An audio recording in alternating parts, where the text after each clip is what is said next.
Friends, Bharat के कानूनी इतिहास के पितामह गुजर गए।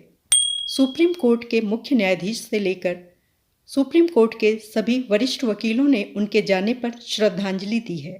25 जून 1975 वह दिन था जब देश की मौजूदा प्रधानमंत्री इंदिरा गांधी ने इमरजेंसी की घोषणा कर दी।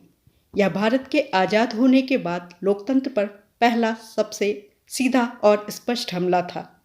फ्रेंड्स, सारा का सारा विपक्ष जेल में था, नागरिकों की स्वतंत्रताएं निलंबित थीं और तो और सबसे बड़ी बात, प्रेस पर रोक थी। कुछ दिनों के भीतर ही कई लोगों ने नैतिकता के आधार पर इस्तीफा दे दिया था और कुछ से इस्तीफा दिलवाया भी गया। साल 1972 में भारत के एडिशनल सॉलिसिटर जनरल बनाए गए थे फली सैम नरीमन।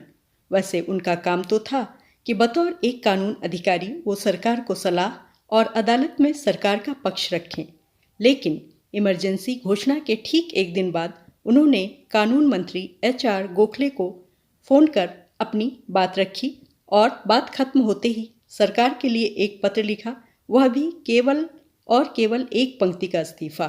कोई भाषणबाजी नहीं, कोई बड़ी बड़ी दार्शनिक बात नहीं, बस एक पंक्ति और भेज दिया। इंदिरा सरकार के दूसरे सबसे बड़े वकील ने इस्तीफा दे दिया था, मगर खबर दबकर रह गई क्योंकि प्रेस पर सरकार का पूरा शिकंजा कसा हुआ था। अंतर्राष्ट्रीय समाचार पत्रों में कुछ कवरेज मिली, मगर वो भारत में कोई नहीं पढ़ सका था। नरीमन ने भी इमरजेंसी के बारे में बस इतना ही लिखा, आपातकाल का सबसे बड़ा सबक था कि हमें संवैधानिक पदों पर बैठने वालों का भरोसा नहीं करना चाहिए। इन पदाधिकारियों ने हमें धोखा दिया। मंत्रियों, सांसदों, न्यायाधीशों, सर्वोच्च न्यायालय और यहाँ तक कि भारत के राष्ट्रपति ने भी। संवैधानिक वकील, न्यायविद और भारत के पूर्व अतिरिक्त सॉलिसिटर जनरल फली एस नरीमन बुधवार 21 फरवरी की सुबह स्वर्गवासी हो गए। वो 95 बरस के थे। हम सब की तरफ से उन्हें सादर नमन और विनम्र श्रद्धांजलि।